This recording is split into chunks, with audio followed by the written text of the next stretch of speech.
Yo, yo, yo, what's good, YouTube? What's good? It's Stormybman, and I am back welcoming you to the post-fight show with Stormybman for this Saturday, February 19th, 2022.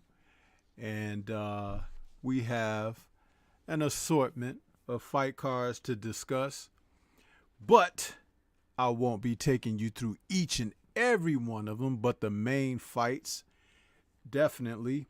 And we definitely have something to talk about with the culmination of the last fight card, Munguia versus Ballard, ending quite early, almost shockingly, but so goes it in boxing. In the sport of boxing, you just never know. And it's one of the reasons why we kind of like look to these bouts, look to the people who are participating in them, and try to figure things out as we move forward, move along. There's just so much to cover, so much to talk about, and it's really weird. It's a weird thing. I don't know. I look at boxing like sometimes you think you have a grip on what's going on, and then there are other times when you realize that you don't. And man, what a day.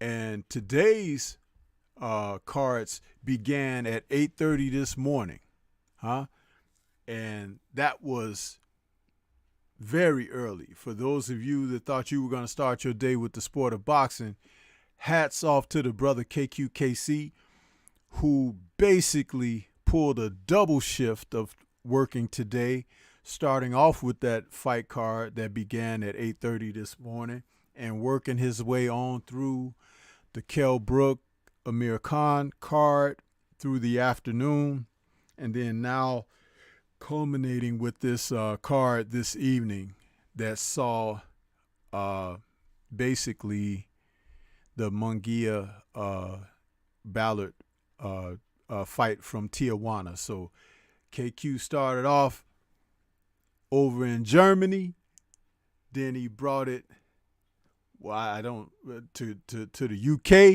and then back to Tijuana. So he is truly a globe trotter today.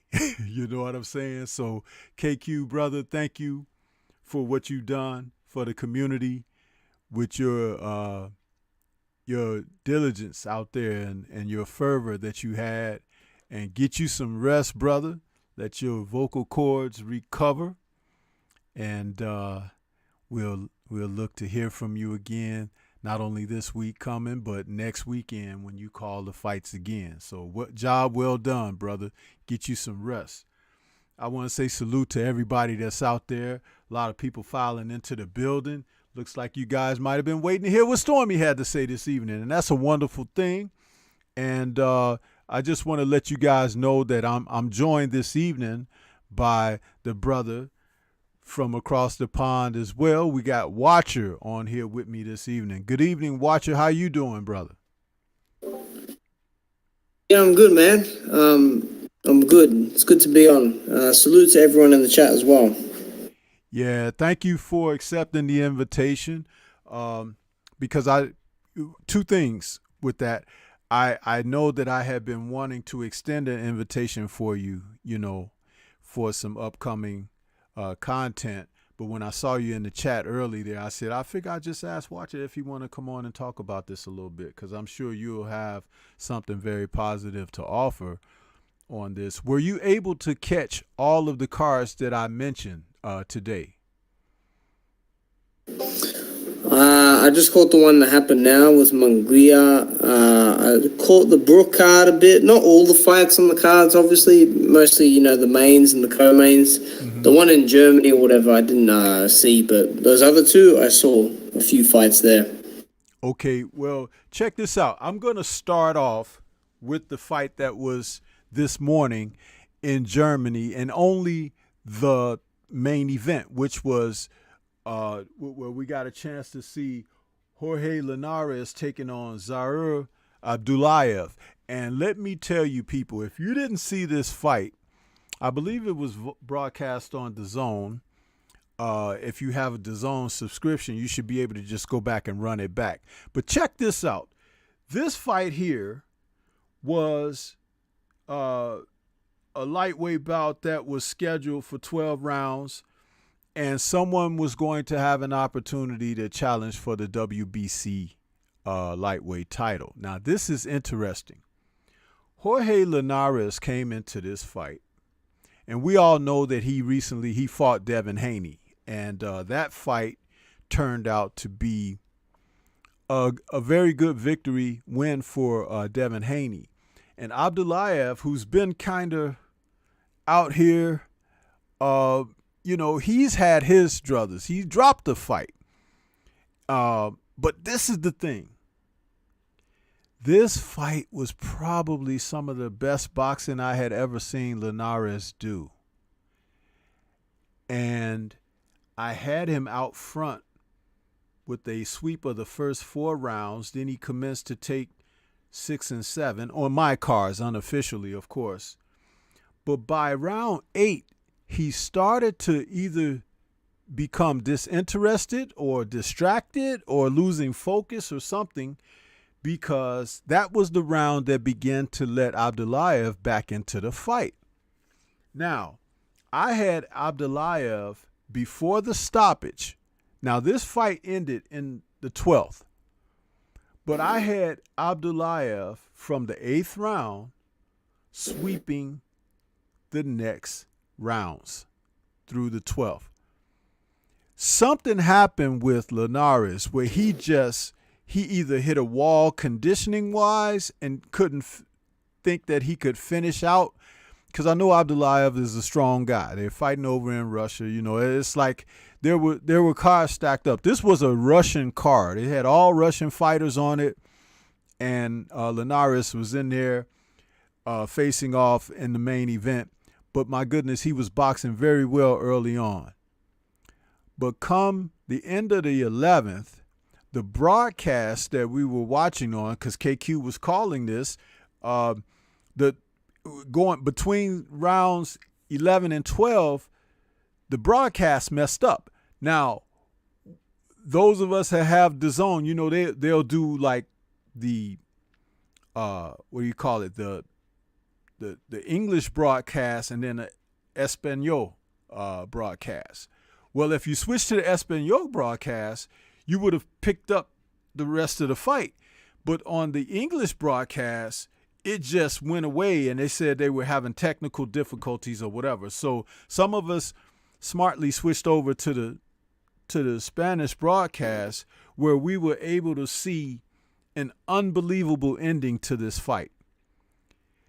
Abdullayev hit Linares with this devastating left hook that dropped him like a ton of bricks. He beat the count, and as the fight continued on, he was too hurt to really protect himself, and Abdullayev finished him off with a flurry that had him teetering before the ref jumped in and saved his life. He went down a second time, he got up, and then the third onslaught just took him out. The ref jumped in and saved him. I was like, man, this was something out of a movie or something. It's like the total photo finish for Abdullayev, taking Linares out in the fashion that he did, makes for great highlight for his career. And it says that he's strong from 1 to 12. But what the hell happened to Linares? What the hell happened with all that good boxing early on? I was beside myself. I didn't like what I saw.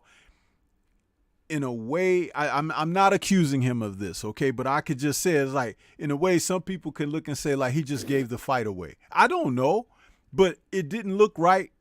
But that left hook that dropped him in the 12th was a definite punch to knock him down, if not out, because it landed full force and everything. And you can't fake that type of fall that he incurred after getting hit with the shot.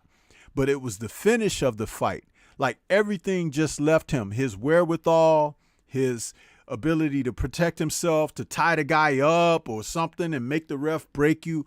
All of that was gone.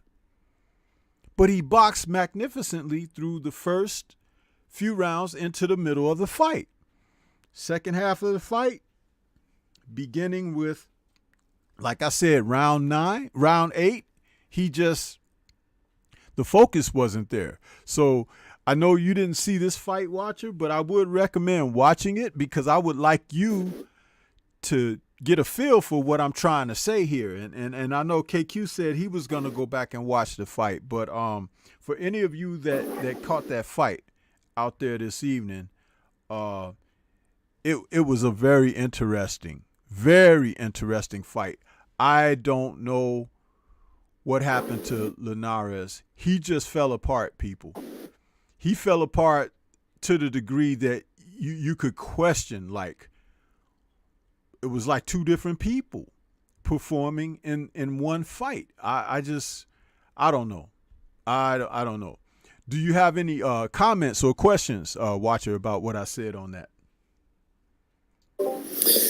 No, I think I will check it out later. It kind of does sound like Linares a bit. If you're going to get him, it's probably going to be later. It's a good win for Abdullayev. It's a funny circumstance, but he got the win, and it's good for him. He can learn from a fight like this. Yeah, it was something else, and he, like I said, when he started to sweep the later rounds, 8, 9, 10, and I'm still looking at, did Linares win that one? No, he didn't. It was like Abdullayev was coming on more and more. But I did not see that ending in a KO. I just saw it like he was going to sweep those last few rounds and they were going to end up giving him the decision. But Linares just totally caved in and gave him the entire fight like, here, it's yours. I'm like, what the hell was I watching? It was like, that was, I don't know, man. I'll probably watch it one more time, but I did not like what I was seeing when I saw that. Not at all. Not in the least. But yeah, those were my thoughts on that one, man. But we could jump on ahead to the Kell Brook and Amir Khan, or should I say Amir Khan, Kell Brook card, because that card going in to this fight tonight, Khan was the A side, and he was the lead fighter on the card. Kell Brook looked to have this fight with this man for many years, at least a decade, that these guys could have fought and faced each other. And it turned out to be a big fight for the UK, with home cooking with these two gentlemen whose career paths had been intertwined, and stories of them in the gym and behind the scenes things. Watcher, what were your thoughts when you heard that this fight was finally being made and that we were finally going to get this? Yeah, I at first I didn't really care about it, but I think as soon as I found out that someone else was involved within negotiating this fight, that it probably would happen, and then I became more interested in it. I watched the gloves are off. That's always something that can build and hype up the fight. I was interested to see where they'd host it as well, because we got some good venues over there in the UK. So yeah, my excitement did build, and it was going to be interesting to see who had what left, and who would take advantage of the rivalry. Yeah, I had heard some, and I don't have this firsthand, but just rumored talk.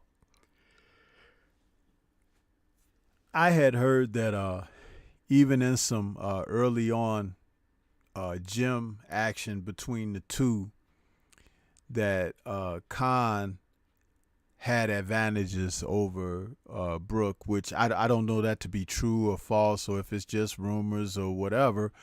But he seemed to hang his hat on thinking that he had more talent and ability than Kell Brook. You have to be careful in the sport of boxing when you have a rival that, you know, you guys might be like on the same path or whatever, and for whatever reason, one guy might get more notoriety, may get more fame, whatever, and the other guy just keeps plugging along, and he might even have setbacks or whatever.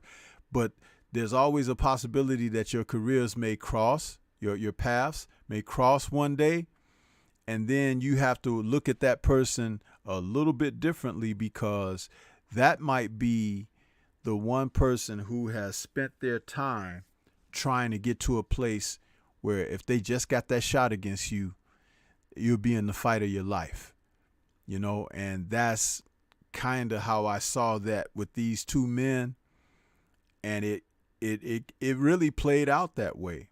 We've seen stories like this in the past, but this was the kind of fight, like, if Kell Brook lost this fight, he would like really be frowned upon over there and lose a lot, you know. With all of his accomplishments that should be respected, he came to America and then won the welterweight title from a named fighter in Showtime Shawn Porter. Amir Khan, even though he won a silver medal in the Olympics and everything, he's had some success in the pros, but he's had setbacks. So he's kind of been like that kid. I kind of put him in that Frank Bruno type category, that people still rooted for him and everything because he's a home son and this and that. But it's like, even with his setbacks, his losses, people look at it and still, like, you know, buy him a beer and stuff because he's one of ours, that kind of thing. But Brook, it was a little bit different. So if he had lost this fight, it would be a different way to walk the streets over there. And even though Amir Khan lost the fight, it's like, I don't think it's the same effect.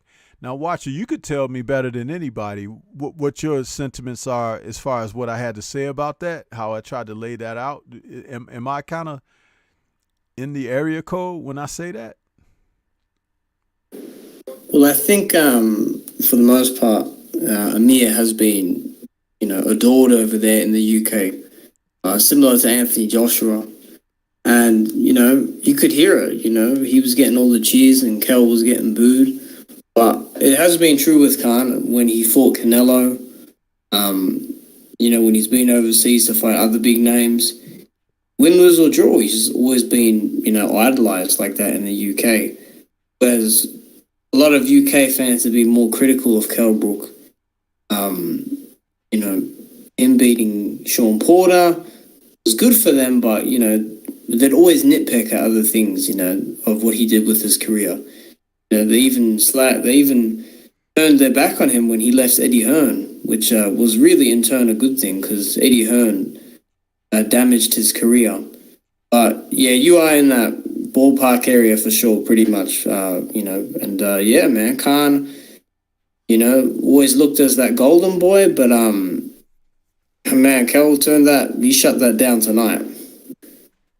Yeah, and you know, just getting on it, you know, with how he performed, you could see the focus in Brook with his approach to this fight. From opening bell, he was dialed in. He was zeroed in. He was throwing his punches, placing them well. And I saw where it looked like he might have rocked Khan with a jab, you know, early on in the first round. And I was saying, wow, if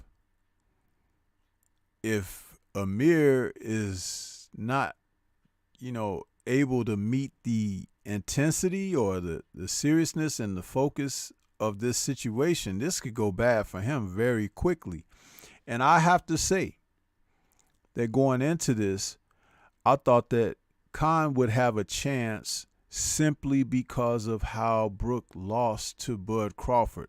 There was something about that southpaw right hand jab, hook, or whatever that caught Brook blindly, that he didn't respond to that well. And I think some of that had to do with speed. Some of it had to do with the power that Crawford had. But maybe Khan's hand speed could do something and catch him in a way. But I wasn't thinking about how poor Amir Khan's focus is in a fight. He really he's got problems, and I know he said he will retire, now after all of this. But he's had some pretty bad losses, man. And the losses that he's had, boxing being such a mental game, it's like I don't know that he's ever recovered from being stretched in the manner that he has, because he's always been caught in between punches. He's always been caught wide open. He's always been very vulnerable and has never made any adjustments to that. And tonight it was more of the same. When Brook caught him with that jab that I thought that hurt him, his legs did a little something. He always looks like one of those newly born deers or something on his feet when he gets hurt. He hobbles around or something like he's lost feelings in his legs and feet or something. It's a weird thing, and I'm not trying to make fun. I'm just saying, just noticing these things neurologically, there's something going on there. But hats off to Kell Brook for doing what he needed to do on this night and putting this whole thing to bed, because it was a situation that was kind of ugly. There was a lot of dissing going back and forth between these two men. They have a lot of just bad blood, going on between the two of them. And hopefully that kind of stuff can be patched up. Maybe they can, like one of them said, have a coffee one day or something. I would hate for it to just remain bad blood like Eubank and Ben. Those two men, it's like that's worse than Ali Frazier, the two of those guys. But give me your thoughts, Watcher. You go ahead and tell us what your thoughts were about this whole evening's event between these two men. Yeah, so Kell looked really focused. Neither guy really had a ring walk that dragged on, which was good to see. I feel like Khan was a little nervous. He was taking a lot of deep breaths before the fight. He was looking down a lot. I liked the stare down. Liked Kell's intensity. He was kind of like side on to Khan, but he was like really leaning in, just letting him know that even before we start this, I am the alpha. This is my ring. I will come out with the win on this, and I'm about to show you. And he did. He went across that ring. And I always said before this fight, Kell knows how to manage distance better than Khan. Khan takes a lot of big actions into what he does in throwing combinations. And I thought Khan was moving pretty okay during the first round. He was moving laterally, left and right. He was dipping under a bit. He was doing okay, and he was throwing some good jabs. But Kell really found his timing down pat real quick. And that double jab or that 1-2 with the right hand behind it, Kell was timing that straight away. And you're right, he did catch Khan with a jab. I think in the last minute of the round, he hurt him bad. And I saw Khan, he was like putting his hands down and he was like shaking his hands, saying that he was, fine, but shaking his head, but he wasn't fine. I mean, I don't think after that he recovered really. I thought it was also a bad idea for Khan to leave space in the clinch because, Sean Porter couldn't do too much with Kell Brook in the clinch, but Kell was mugging him on the inside in those positions. So as the fight went on, because it didn't go for too long, but all of it counted, you know, and you could see the strength difference in there, which Kel talks about a fair bit. You know, I thought Kel did a good job chopping around the guard.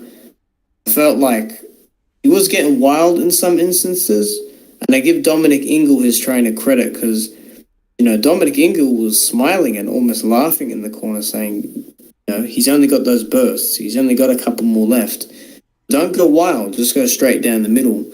And I saw in some instances where Kel was throwing the straight right to the body, and it would trap Khan almost. And I thought it was a very good performance from Kel. You know, even at this stage in his career,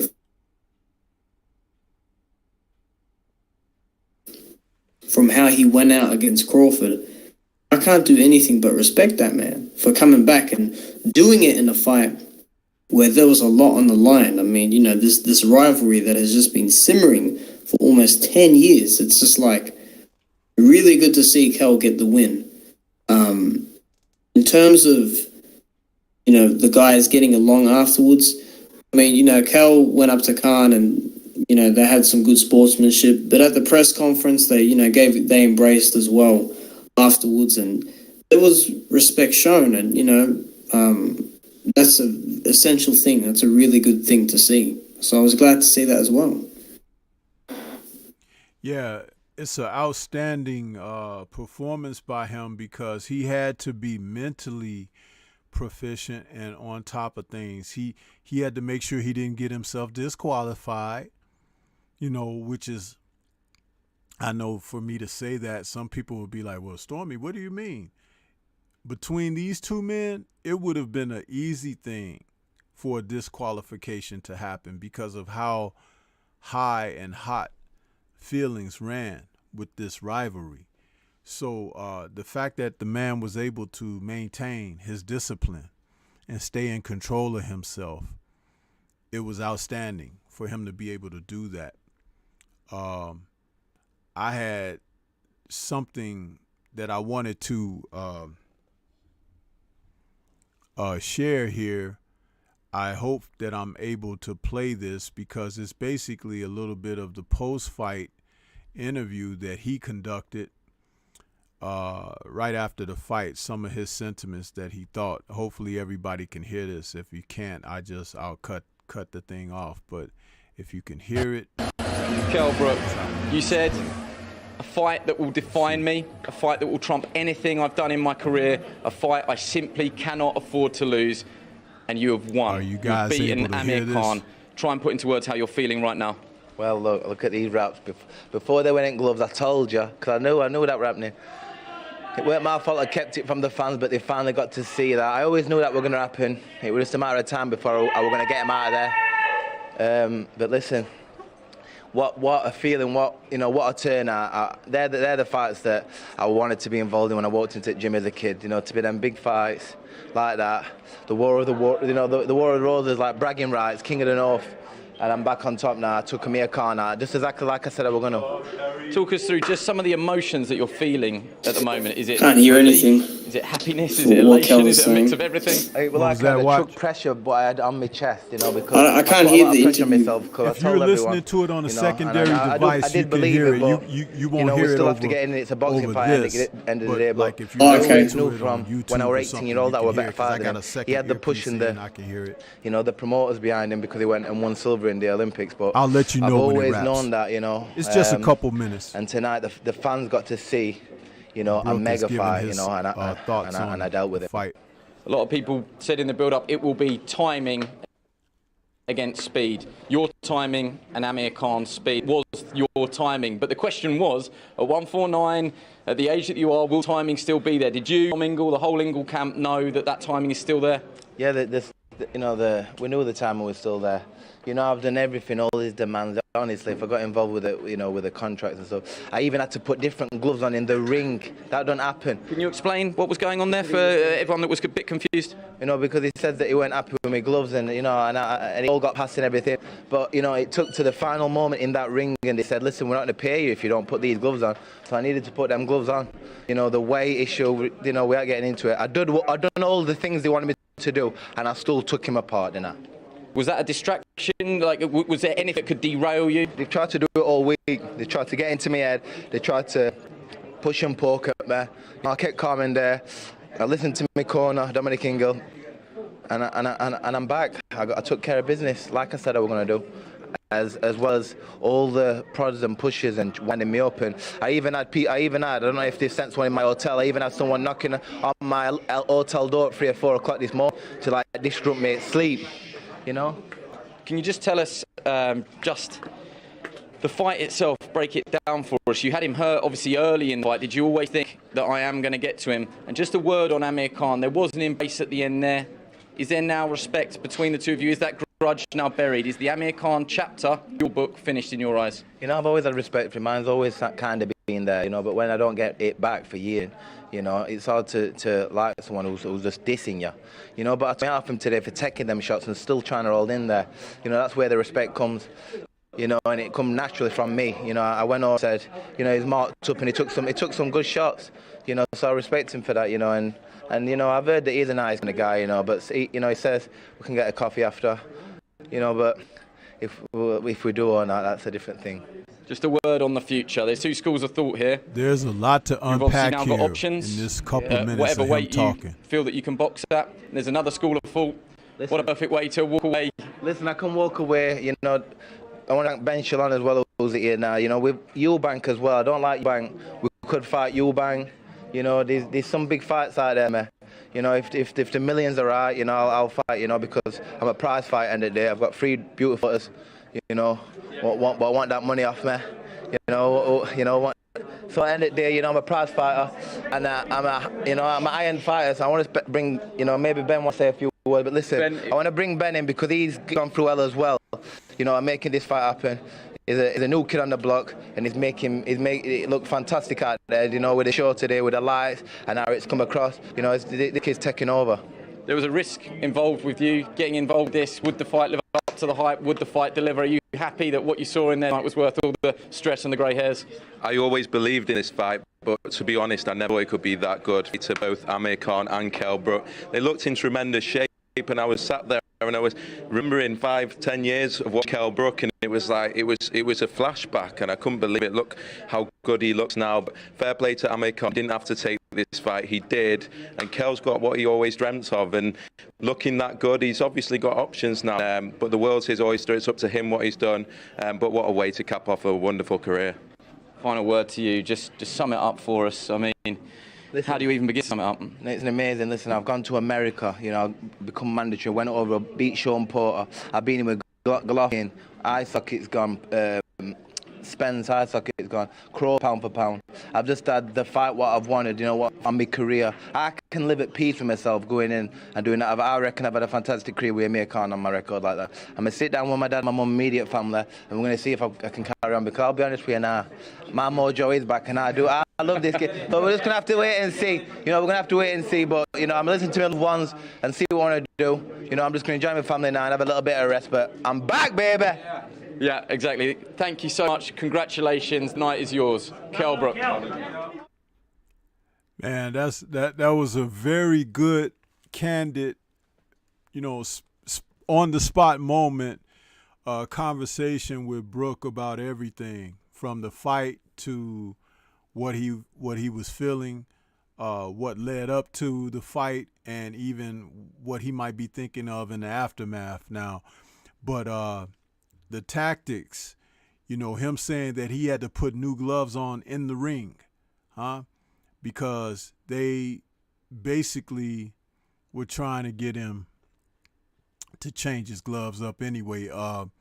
They didn't send anybody in there to watch the hand wraps in the locker room and stuff, which, you know, that's part of the thing. You send a person over to watch the other person get their hand wraps, but they purposely didn't do that. And I know that that's a thing that Bomac probably brought up, because they watch us, you know what I mean? They hear what we talk about and things of that nature. So you can't tell me that Bomac didn't have somebody over there wanting to watch, you know, Khan's hand wraps and stuff like that, or Brook's hand wraps, excuse me. and just the overall, you know, the knocking on the hotel room door in the middle of the night and stuff like that, disturbing the man's peace or rest, which I don't understand why, like in instances like that, when you settle in for the evening to change your room, that's the thing to do. You know what I mean? It's like, yeah, you could say that you're under this alias at this hotel and you're in this particular room, but you change the room again. You got an entourage with you. You switch up with somebody so that kind of thing, that let it affect the entourage. It don't affect you. You know, it's like you got to be a little smarter than that.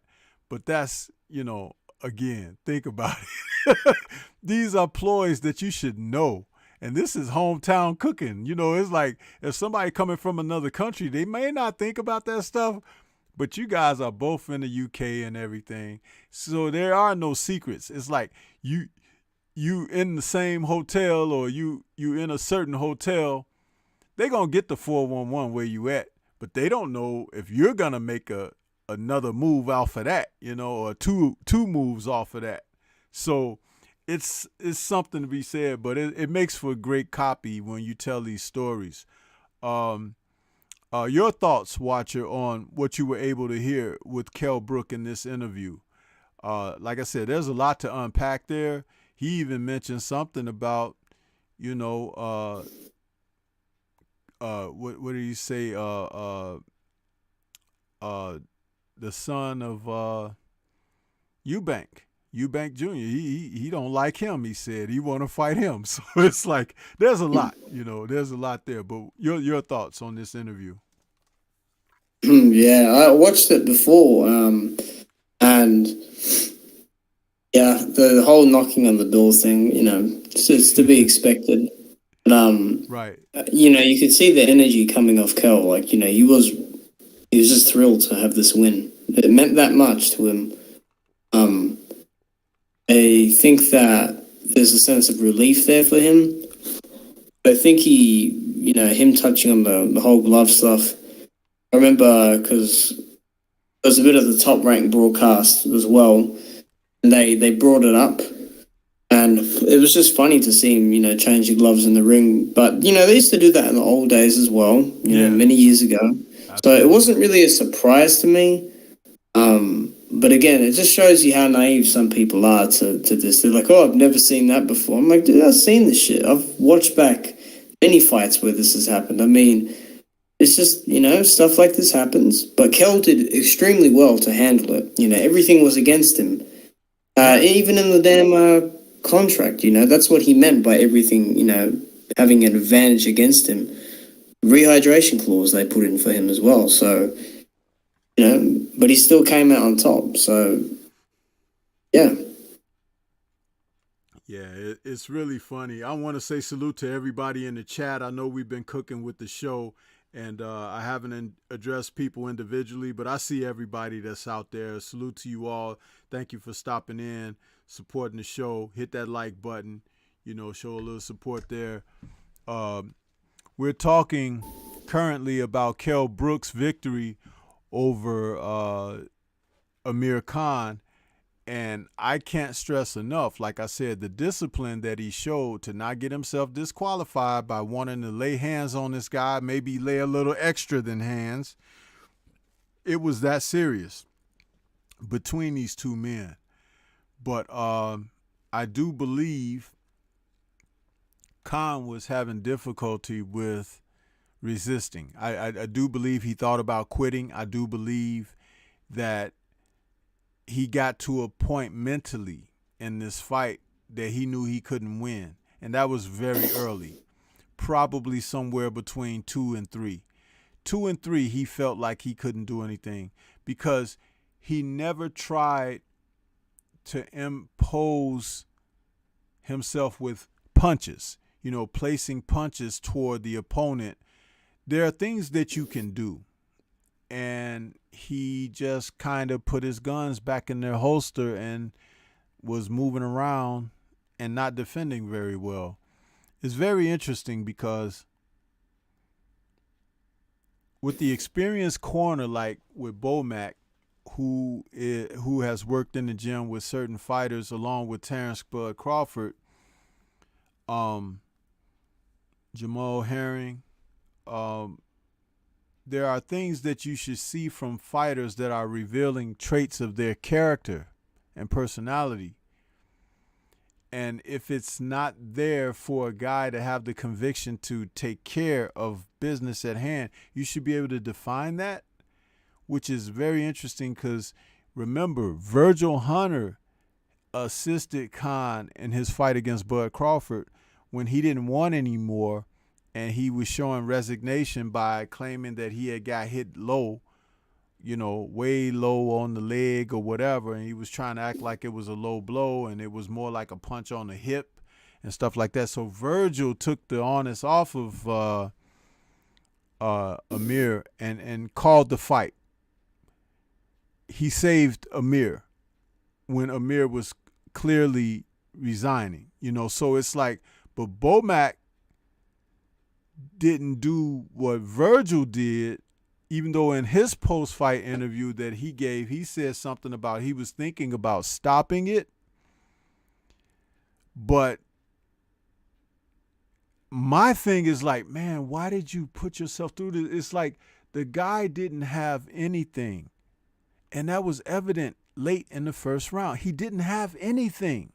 So what were you looking at through training camp? What was Bud looking at when y'all were working with him? It's like you guys could not see that this young man don't have it in him. It's just, I don't know, man. It's like, that's one of the things that I really loved about Eddie Futch, the former trainer and boxing personality that brought so much to the sport with his experience and the people that he worked with over time. Eddie Futch would tell stories about fighters who he would turn away and fighters who he would zero and dial in on. And, one of those fighters was Ken Norton. Eddie shared a lot with Ken Norton, who was a former Marine and a man who had some type of a disposition, meaning of strength, but he needed counsel. He needed teaching. He needed someone to help him in the sense of like, he's a strong man. He can punch hard and this and that, but have to help instill confidence and make sure he stays focused and things like that. For him to go in against a guy like Ali, Ken Norton gave Ali all types of trouble and problems. But when he faced punchers like George Foreman or Ernie Shavers, he would freeze like a deer in headlight, and they would just run him over. So it's like there was something there psychological with Ken Norton, and Eddie Futch knew these things. He talked about that. So I'm just wondering, like, trainers of today, they don't look at the men and say, wow, this guy, he needs a lot of work and I can't help him. You know what I mean? It's like taking a payday. Okay, yeah, you get paid nice money when these guys are making millions. But at the end of the day, it's like all the money ain't good money, man. It's not. I don't know. I'm just rambling on at this point. But those are some things I wanted to add about that. But Brook seems re-motivated now. He may want to fight again, and he said he's going to sit down and talk to his family and decide what he's going to do. It may regard fighting on, or it may regard, fading off into the sunset. But whatever he does, I hope that it's done with, solid decision. If you're going to come back and come back focused. And the man was in great shape tonight, too. It's like I looked at Kell Brook. He probably looked like he was in better shape than when he fought Bud Crawford, if that could be possible. I don't know, but there was just something about him. He had something different with him on this night. Anything else from you, Watcher, on it? I think the Eubank fight is interesting. I don't think Golovkin's going to fight Eubank because, he just wants to play games like he's been doing for the last few years, just disregarding Chris. So I I don't see Chris and Kel being a terrible fight. I mean, they both don't like each other. There's history there. They'll probably sell out in Wembley, some other venue. No, Kel has campaigned at a lower weight, but in my honest opinion, there's no problem with him retiring. I know this will probably be the most motivated he'll get from this point, and it was good to see, but 40 wins, 3 losses against some real sturdy competition.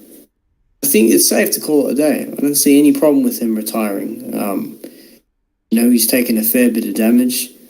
But, it'll be good to end on a high note for him, I think. And, I appreciate his career. I respect that man. And I'll say this about this man, too. He's not a quitter. There have been people that wanted to say he was a quitter because against, Spence, when his eye socket went again, he quit. And against Triple G, when his eye socket went, he quit. I don't know what it's like to get a fractured eye socket. I've heard different explanations of it because the eye can kind of drop a little bit where your vision gets doubled or whatever and you can't see clearly. It's almost like if you've ever woken up and your eyes take a moment to focus or whatever, it's kind of like that. And you're in a fight. Plus there's pain around the eye socket area. So it's like there is something about that is difficult. We're not talking about a guy who's fighting with a closed eye. We're talking about a guy that the orbital bone is fractured. I don't know what that's like. Don't want to know what it's like. But if you can't go on because that has happened to you, I don't call you a quitter for that. If it's just your eye is swollen and it's shut, that kind of thing, and your vision's been compromised because of the swelling or whatever, that's a little bit different. I just don't equate him as the same as Khan, who has quit, who has resigned. When he lost against Crawford, talking about Brook here, he didn't even know what was happening. It was like he was befuddled. I read his body language and his response to everything when, what was his name? The referee, can't think of the guy's name. Tony Weeks. Tony Weeks, yeah. When he was asking him, when he went into those ropes, when Bud first hit him with that shot, gave him a count and he said, "You okay?" And Brook was like, "Yeah, what happened?" He was like befuddled. He didn't know. He was like dazed or something. He is a weird character. I will say that. And it has nothing to do with him being from the UK or whatever. He's just a weird dude. But I would not call him a quitter. Especially for a man who did something like, if you give Earl Spence the same credit for going over there and taking the title from him, you have to take your hat off and salute him for coming over here and taking the title from Porter. You know what I'm saying? It's like you can't say the standard is set for one person and lowered for another. It's like, this is boxing. Stuff happens. You know what I mean? So, dude, on this night, he showed he was better than Amir Khan, hands down. If they had fought many years ago, a decade ago, when they were supposed to, he probably would have beaten Khan even more spectacularly because they were younger and, there were different things could have transpired. But I like the fact that this chapter finally closed. And I like the fact that these men showed some kind of class after, coming to this, because it could have been really ugly and it didn't get like that. And I'm happy for that for the sport of boxing. But if he's going to continue, my thing is, hey, go on a seniors tour. Go out there and get Danny Garcia. Go out there and get Keith Thurman. Go out there and get some of these guys, and if you could work yourself into a position, for a rematch with either Spence or Crawford or even Ugas. You know, do that. Make that money, man. And if you really want to make some money, I spoke about this with Divine Sense Boxing earlier. If you really want to make some money, court Jerron Boots Ennis or Virgil Ortiz over to the UK and fight in your backyard and make a ton of money fighting one of those young upstarts. How about that? That would be nice. And they could make a ton of money doing that. He'd probably lose to either of those guys. He would definitely not be the favorite, but at the same time, you bring him over in your backyard, that's where you can really make some good money. And they could say they fought a legitimate veteran fighter, you know, former champion. Your thoughts, Watcher, on that? Yeah, you know, I heard Conor Benn also called Kell Brook out. They talked about that. They talked about that a bit. I mean, Conor Benn's calling out everyone these days, which is okay, you know. But eventually, one of these, you know, more senior guys is going to answer the call, and yeah, you know, we can do a fight like that. There are some matchups out there that are pretty bad for Kell. That man will probably fight anyone for, you know, a decent enough purse and in his backyard, which he deserves, you know. But yeah, I mean, you know, maybe Ennis can, you know, get his hands on Kell. I heard he's having trouble with, you know, securing that fight with Clayton. So we'll see how this pans out for Kell, you know. Yeah, it's amazing because, you know, there are fights that can be made. It's just a matter of if guys will sign the contracts to make the fights. Opportunities are in abundance, man, but you just don't get to see the opportunities, you know, when you have people who are afraid to lose their position. And the funny thing about it is, like, wherever your position may happen to be in the sport of boxing, let's just say you're a Jerron Boots Ennis or a Virgil Ortiz. Dude, if you're going to go fight a Kell Brook in the UK, it's probably going to be more money you've ever made in your career, right? Outside of being a world champion, defending a title on your terms. So it's like, you know, there's a certain amount of respect that's going to come with doing something like that, just like the respect that Earl garnered for going over there to fight Kell Brook. Now, yeah, Kell Brook doesn't have a title, but at the same time, he has a position in the sport.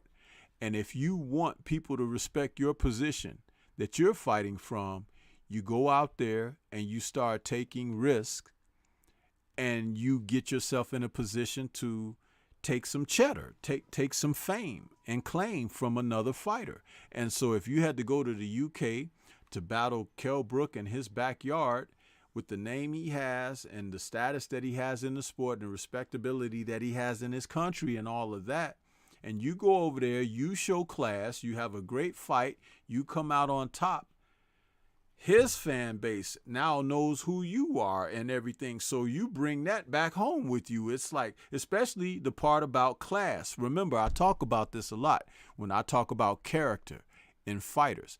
It's very important.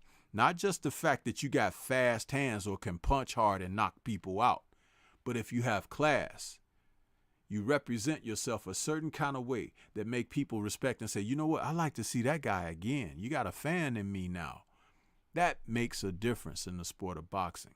And when these guys run around and they talk all this crap and then they get knocked on their ass, people look at you and say, good.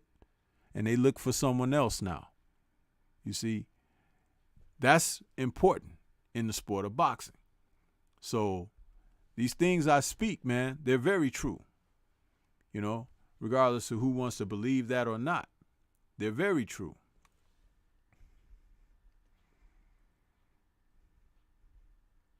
I wanted to say also on this evening, on that card, um, we got a chance to see Natasha Jonas come back, and she won the WBO super welterweight title in a match where she took on Kristen Namus. And Jonas is a good fighter. She's actually one of the older women boxers, but she has a very youthful appearance. She kind of reminds me of what's my man that plays on Golden State?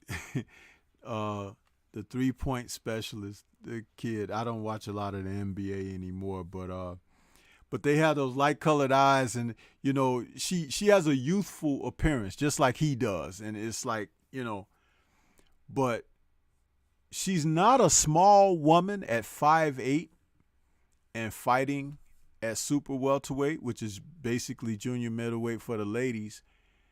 But man, her performance tonight was really nice.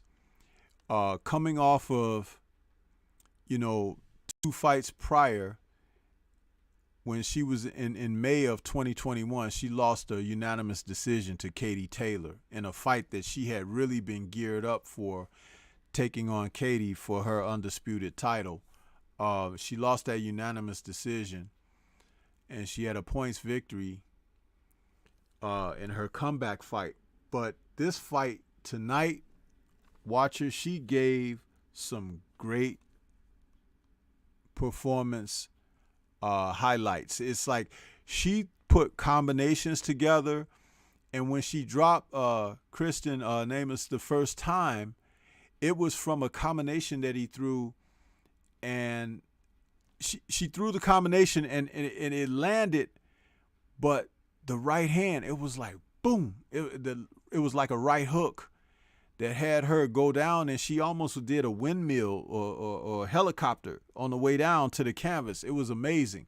And I was like, oh boy, she came to fight tonight, because I was watching her appearance and her ring walk and the way she came out and everything. Thanks, Picasso and Reese, bro. You guys said Stephen Curry and Sheena. Appreciate you following me up on that. Steph Curry, yes. Dude, she was ready tonight. And I think Miss Namus, she came out smiling and waving to the crowd and everything. She had no idea what was in store, man. She had no idea. Were you able to catch that one, Watcher? Yeah, I was glad I did, because Natasha looked really good. You know, her combinations look really good. I know, right? They were fierce and powerful. It was like, when in a women's match do you see a woman put together a combination like that and have the result that she got? She looked like Ann Wolfe knocking that girl out like that. And like I said, at 5'8" and fighting at super welterweight in the women's weight division, that's not a small lady. You know what I mean? That she's solid. And that combination came out, boy, you could tell she's been working in the gym. You could tell. Because she threw that combination like, you know, they could have been in the 5th or 6th round, but she let it go in the first round and got the desired results. That was amazing to me, because I was sitting there watching the fight, and when it landed, I jumped up. I was like, whoa! And I was like, woo, she put it on her, man. And I bet that if she had that same type of focus and, you know, dedication and fervor for that when she fought Taylor, she could have got that type of result then. But I think she kind of went in against Taylor a little bit intimidated. You know, not so much of Katie the fighter, but the opportunity, what was at stake, all of that kind of thing. You know what I'm saying? And she came off of a split decision with Terry Harper before the Katie Taylor fight. So there was a lot of pressure. You know what I'm saying? But tonight she didn't fight with pressure. Tonight she fought like a world champion who was out there undenied for their first title defense, and that's what she fought like, and that's the type of result she got out of that. I mean, what do you got? I mean, I can't add much more to that. I mean, you hit the nail on the head. I thought her coach, Joe Gallagher, has been good in motivating her because, you know, she thought about quitting. Yeah. You know, and he was there for her. And, you know, look where they are now. You know, the dream has been accomplished. So, you know, I salute that woman. You know, I salute her. And she did a great job, man.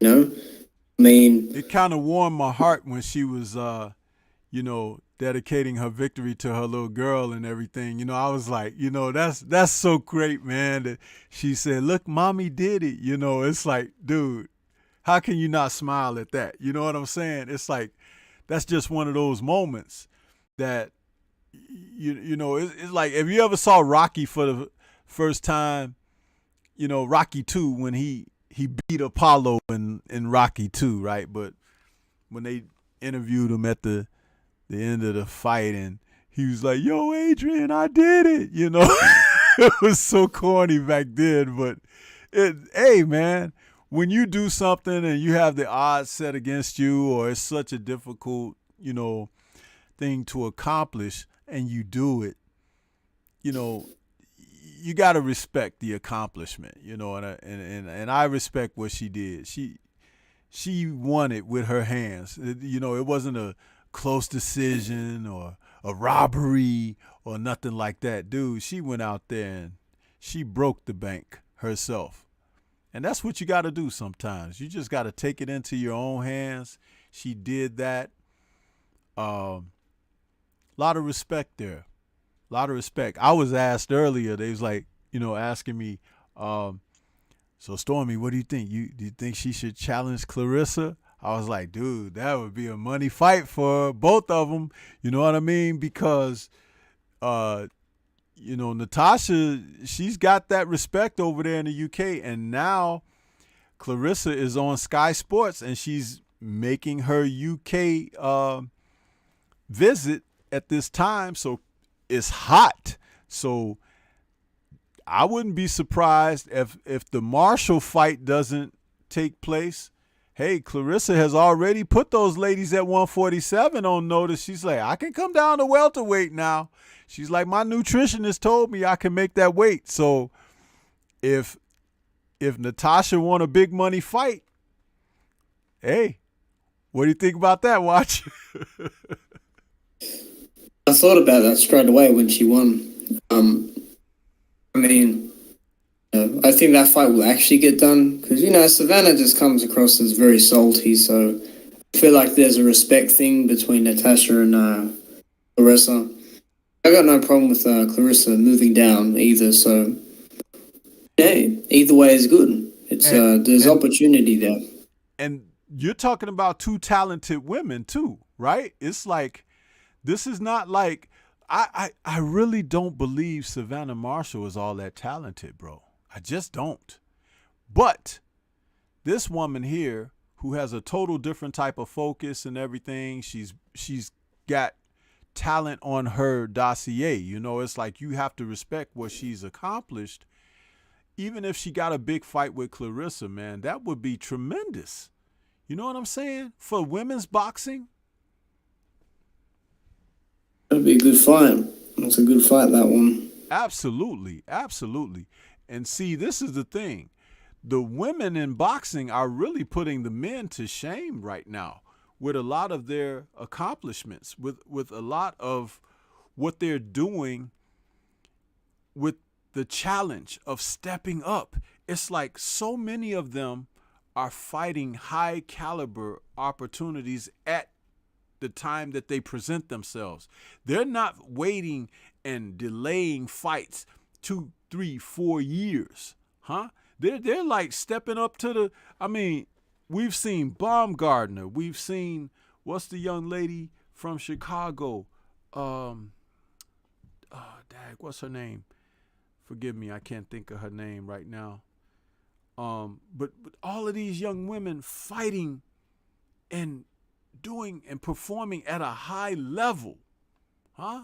And they're doing their thing. You got Michaela Meyer out there. You got all these people. They're just doing it.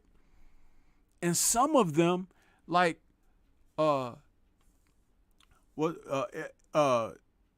Ebony Bridges, is that her name? The blonde bomber? She goes out there, dude, with closed eyes and everything, and she puts it on like she's Arturo Gotti. You know what I'm saying? It's like they are putting the men to shame when they perform. And I'll tell you, I tune in. And just on the McCaskill, thank you, G5 Gabe. I knew somebody, Jessica McCaskill. All of these women, man, they have really turned it up. You know, I am from that era when Christy Martin got her start on the Don King card, right? But, dude, Layla Ali came out of that. Ann Wolfe was around. Mia St. John, all those women, but they were scattered through the sport because they were at different weight classes and stuff like that. These women are kind of like, at every weight class, they're good people and they're having great fights. And it's like the sport is just growing tremendously. And lastly, watcher, check this out. And I think I kind of alluded to this. Natasha and Clarissa, they're both on Sky Sports now. So that fight can be made, bro, before the end of the year. Yeah. An easy one to make. Yeah, it's right there. Because from what I understand, sometime in March, Savannah Marshall is supposed to fight. And then after that, she and Clarissa are supposed to come together. And then Clarissa said she wants to fight a couple times in 2022. And then in 2023, she's going to do her MMA stuff. And then in 2024, she want to take some time off to have children. So it's like she's on a timetable. She know what she wants to do with her life.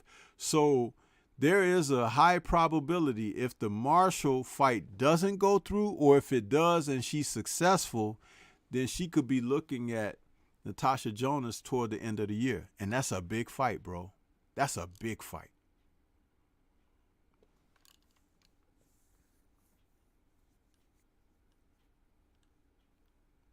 Yeah. So just wanted to say that, you know what I mean? And but let's get on down to the Jaime Munguia fight, man. This right here, Munguia versus Ballard. I'll let you go ahead with this one first, because even before I did the post-fight show, went live, you had already left a comment. Man, Watcher had already said, man, I don't like this kind of crap. We was like, what's going on here, man?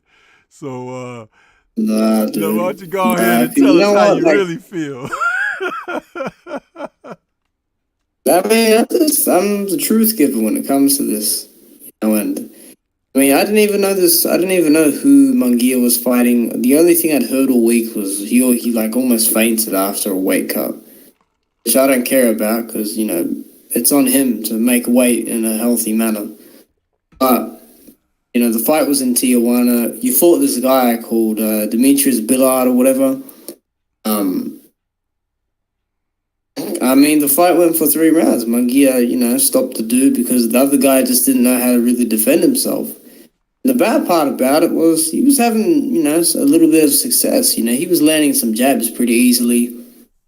He was landing some good, you know, body shots there. You know, he was good at hiding some of those body shots, but I don't quite understand why he just chose to stand near the ropes and just take the shots. And I knew as soon as he started to exchange, he would lose that battle because he already got clipped in the previous round on the temple. Mm-hmm. But, you know, he wanted to be a tough guy and exchange, and he thought he could get the better of it, but because he's an idiot, he got knocked down. He almost fell on his face on the first knockdown.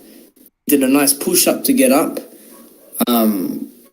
And then Brook. Rather than, moving off or clinching, he decides to stand on the ropes and throw the least technical punches you will see from a fighter. I mean, he couldn't land any. He thought he could catch Munguia in an exchange. This is coming from a non-puncher as well. And rather than hold on to Munguia, he just puts his hands out, or tries to. I don't know what he was doing there. And when I was watching this fight, I was saying, is he going to hold this guy? Hold, clinch him, tie him up. And then I said some profanity after, the ref stepped in. But bottom line is, a lot of the fighters these days don't quite know how to fight, let alone protect themselves. He could have really taken advantage here by, asserting himself early, but in an intelligent manner, and hitting Munguia's body, because that weight cut, when it goes bad, the following morning, there's going to be some side effects. There's going to be a little bit of wear and tear on the body, I mean, these guys, they're not smart. And I think it was, I don't know if that was Barry Hunter in this corner or not. I couldn't hear what he was saying. It looked like Barry Hunter. It did, because I know he kind of had a mask on his face. But it did appear to be Barry Hunter. But I absolutely agree with what you're saying about him not being able to protect himself. I mean, you're in there against Jaime Munguia, who is known for throwing a fuselage of punches, very hard. You got to keep your defense tight. I mean, what is wrong with these guys, man? When the fight was over and the ref stepped in, because that ref could have allowed the guy to try to fight his way out, but it was in Tijuana, it was Jaime Munguia, he's in front of his people and everything, so the ref stepped in and stopped the fight, give him a TKO to ensure the victory. Yeah, the guy was probably getting ready to get knocked out, but let him get knocked out. Y'all brought him here for that, right? So it's like it played out exactly like they had wanted it to. Even down to Jaime Munguia pretending to be almost passing out after the weigh-in and everything. They really reeled people in for this foolishness, didn't they, Watcher? They reeled them in. They sold, I don't know what there is to sell with it. They sold Ballard as a body-punching guy or whatever, but out of 20-something fights, he only had 10 KOs, so it's not like he was putting people to sleep, even with body punches. He was just a guy who was available, and he made for a good dance partner for Munguia's 20th birthday party. That's all. And now you in the highlight reel, huh? You're in the highlights of Munguia. What are you doing? When he got hit with that left hook real clean, was that a left hook or a right hand? He hit him clean with a shot that made him do what they call the stanky leg or whatever. But I'm like, okay, it's over now. And that was before the knockout or whatever. It was just like, okay, because he let the guy get to him. And I'm like, man, don't you know you're in hostile territory? It's like you can't show no weaknesses. You can't show that you're wounded. You can't show that you've been bothered. You have to stay on code. These men don't have a freaking clue. And he looked like horse manure because as soon as, basically you could say as soon as he got hit or as soon as somebody fought him back, he folded up. That's exactly what happened.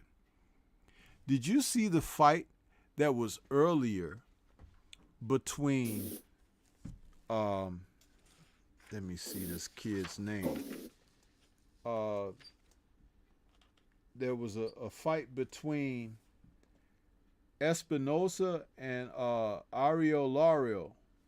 Those two men, no, that's not the right. It's Diego Torres and Jonathan Escobedo. That little kid Escobedo, man, he fought like a warrior. He might not have won many rounds, but he pressed the fight. He gave the pressure and threw punches. He was working the body. He was working the head.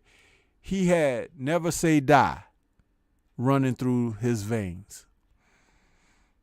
I love that. I love those type of fighters like that. They could never be paid enough, because as long as their heart is pumping inside their body and, you know, nothing has broken or eye hasn't fallen out of the socket or whatever, they're going to fight.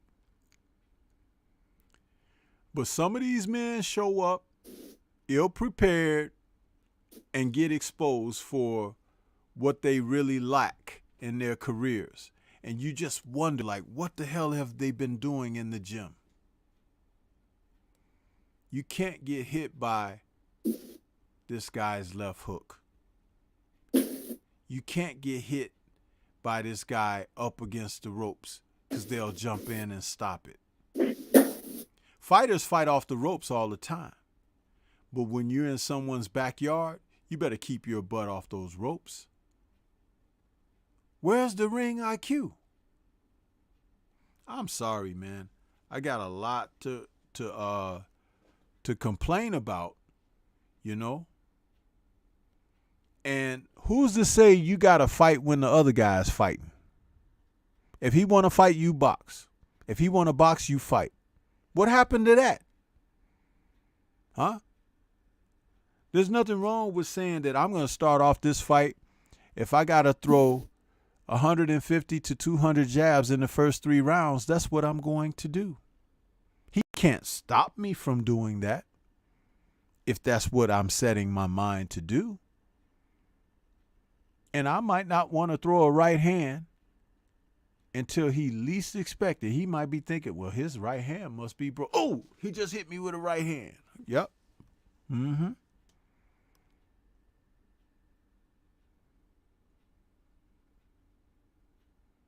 Yeah, man. I mean, what do you got, Watch? I mean, I was paying close attention to this guy, and I said, maybe he can, you know, he can pull something off here. Maybe he can do something. And drag it out a little bit. You know, maybe tire the younger fighter out, but no. I mean, I almost closed my laptop when I saw that shit where he was just, where he wouldn't hold. I mean, look, dude, if you're going to end up on the floor, at least do something to ensure you can survive for the next couple rounds. Otherwise, don't bother being there. I mean, you know, maybe someone else who's a bit more willing to actually do what's needed to get a win, you know, can step in there and replace you. Because, like, I mean, just the way he felt. I mean, like, as soon as he got buckled, I'm like, no, dude, he's done. The very least you can do is protect yourself in an intelligent manner. But just too busy trying to do this stuff off the ropes. They probably don't even train, you know. I mean, ridiculous, dude. Munguia is not all that to beat, dude. Like, it's not a matrix to overcome with Munguia. I mean, he's there to be hit. He's there to be hit. He's not very good at cutting the ring off either, to be honest. You know, I mean, it's just ridiculous, dude. This is why boxing is a turn-off a lot, because you see guys in the ring that just don't know what they do. It's not just about throwing a damn punch. There's a lot more that goes into it. This is a good example tonight. Listen, why ain't nobody talking about why don't Munguia fight Canelo?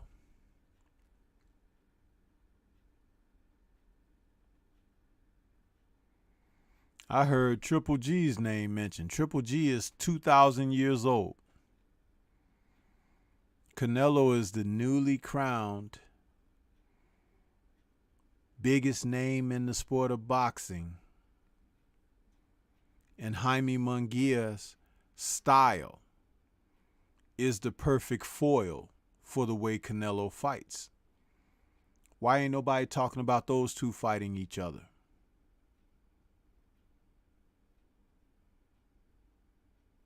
Yeah. Mm-hmm. I get old 90-year-old Triple G who, you know, likes to call people's names out and then runs off and fights someone else.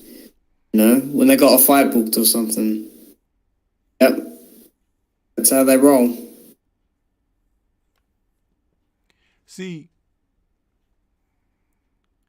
fighters like Canelo,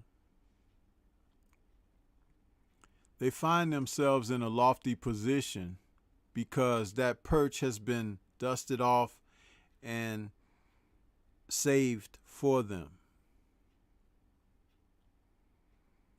But there are fighters that Canelo should be fighting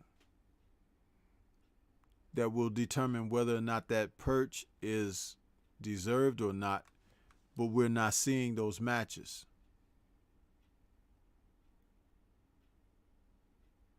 I'll tell you right now, I'll say something that a lot of people won't like.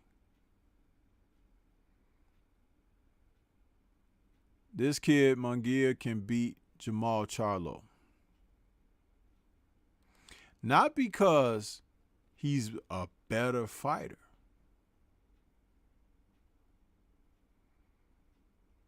Because Charlo's focus isn't where it needs to be. It showed up in that last fight he had. And he's had some more negative things happen since then.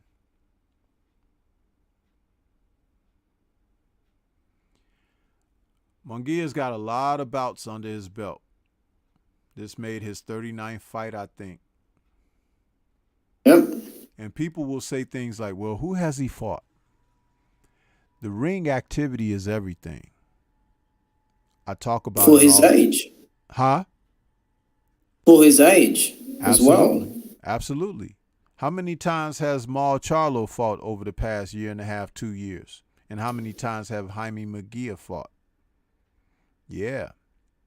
Now, ring activity means a lot. Now, understand, ring activity doesn't mean sparring, training in the gym. It means that, you know, you fighting frequent, you're not sparring as much. I talked about this earlier on Divine Sense, because when you're active, you don't have to get in shape.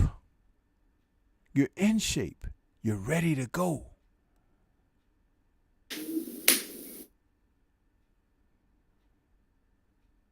Yeah, man. He's fought guys like Rosado. You know, that's a real good learning fight, that. Absolutely. Against a veteran like that. No, he'd look better in that fight than frickin' Danny Jacobs did. Jamal Charlo will get, if he fights Munguia and Charlo's focus isn't there, he's going to gas out, because he gassed out against Montiel, who's not a volume puncher at all.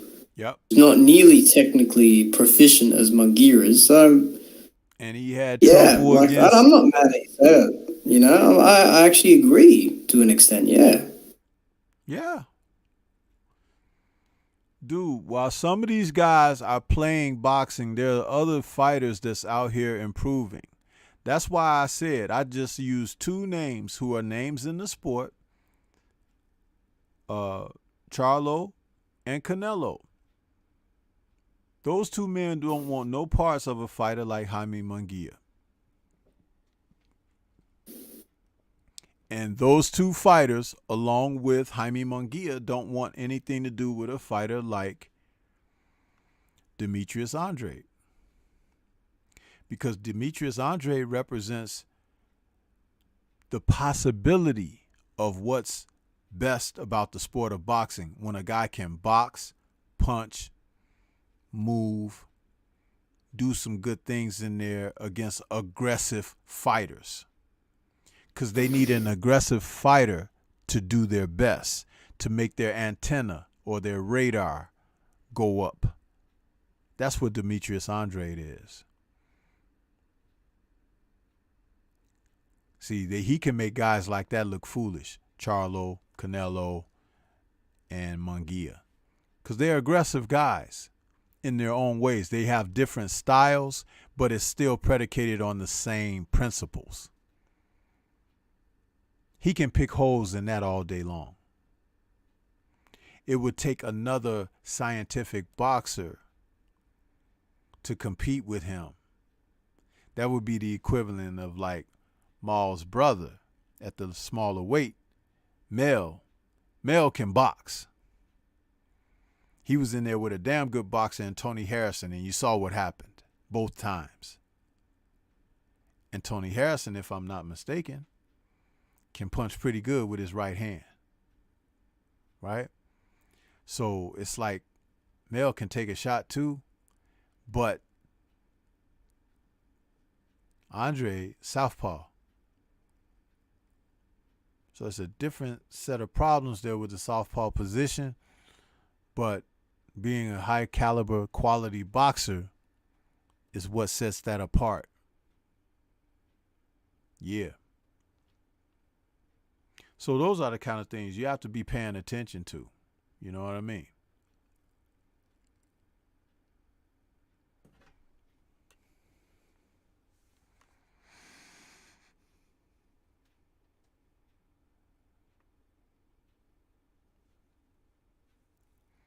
Somebody's saying that Bodymore Murderland saying that they saving Munguia's first L for a Canelo fight, OG.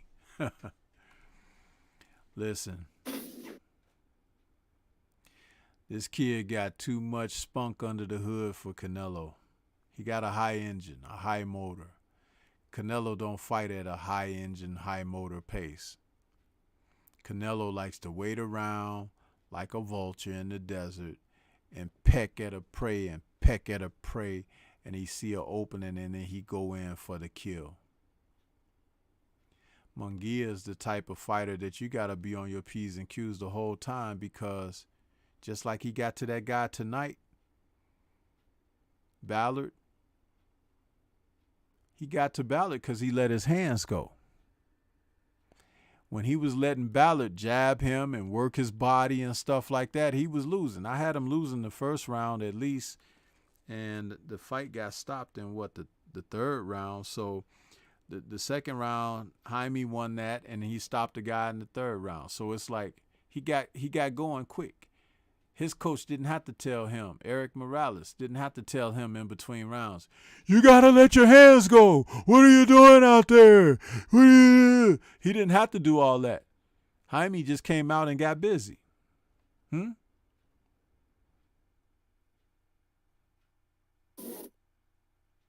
then, Ballard's coach was asking him, are you all right?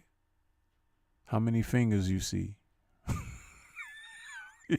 Shit. How many Munguias do you see? Shit, man. I'm telling you. It's like, this thing ain't no joke, man. But some of these guys play it like it is. They really do. Like, wonder what the hell, what are they doing? You in hostile territory. You got to be ready for everything. Don't drink the water, huh? Come on. I don't have to tell you, watcher. That's why I laughed when I saw your comment before I went live. I was like, hey, you want to come on? Because it's like you read it like I read it. I'm sitting here, I'm like, oh, well, I just hit the thing, went live. It's like I was ready to go live, but they made sure I went live early. I had set the damn time for like 11:30. That fight was over. It was, what, 10:20? I'm like, shit. 2.5 rounds, man.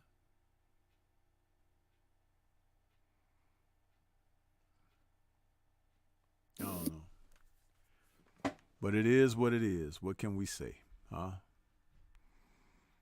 It is what it is.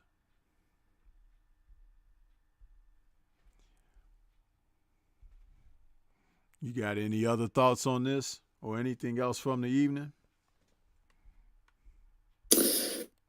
I think I've, I think we've covered it well. Just I think at this point it's just about waiting for other things in the sport to happen now, because we're just coming out of the real early part of this 2022. So I think we'll get an announcement within the next 48 hours about some fights. So that should be real interesting to see what unfolds there. Yeah. One thing about DAZN, though, they have decided to make fights almost every week, man, which is interesting because some bouts are going to be big bouts, and then other bouts are going to be fights that lead to big bouts contingent upon someone winning, so excuse me, their schedule is full, and that's gonna be kind of exciting because we'll have something to look forward to week to week. I know next weekend I think we got a Coley is back, cruiserweight champ. The one cruiserweight that Canelo wasn't thinking about fighting if he would have went up there. Yeah, man, that's my guy. Lawrence Okoli. Yeah, and he's already thinking about going to heavyweight after. Oh, don't you worry. Okoli knows some certain meat there that is going to be freshly cooked by him. Yep. That's for sure. Absolutely. So, hey, man, it's so funny, man, just watching how things are playing out because a lot of these guys, they are just placeholders, man. Huh? Somewhere to set your plate when you get ready to sit at the table. Because oh, man, some guys are just holding a spot, man. I tell you, they hold a spot for years on end. yeah. And it's time for somebody to come and clean the tables. It's time, because it's really bad. When you look at how the sport has gone, how many fights are just kind of like sitting on standby because you got guys that don't want to mix it up, bro. You got guys that just don't want to do nothing. So it's like, time to get rid of that. Time to get rid of all of that. So, but yeah, let's get ready to get on out of here, man. We pretty much covered everything. I appreciate everybody that came out to check us out this evening. It's been a great post-fight conversation. I appreciate Watcher joining me on here. Go ahead and give them some final thoughts, Watcher, and let everybody know where they can follow you, bro. You can just type in Watcher Boxing, I'll pop up. Salute to everyone in the chat. I see some familiar names there. I see some names I haven't seen before. It's good to see you for the first time. Continue to support Stormy. Check out his community posts. He gives good updates throughout the week, throughout the days. Yeah, it's always good to be on, man. We always take something from, being on these shows. So, as always, I appreciate it. Yeah, and as I close this out, once we go off the air, I'd just like to ask you to hang tight for a moment. I want to tell you something, and we'll get on up out of here. Salute to the mighty LDBC, and for everybody that joined us this evening, those who are going to catch us on replay, I hope everybody have a great rest of the weekend. We look forward to some more fights coming up next weekend. You know what I mean? And that's what it's all about, man. It's like real boxing. Yeah. I see the brother, the boxing historian has fell into the building. Salute to you as well. Young World came in a little late there. I see you, Young World. G5 Gabe is in and out. I see you, brother. Just a lot of people that I didn't get a chance to call you guys' names. Shakers and Dice, William Old School Ardent, man, Antonio Hambrick, all of you guys, Silvestrial, AJ64, MPWTF, Reese Bruh, Sheena, all of you. I appreciate everybody, man. Smash that like button on your way out if you didn't on your way in, and we will catch you guys on the next one. Peace to everybody.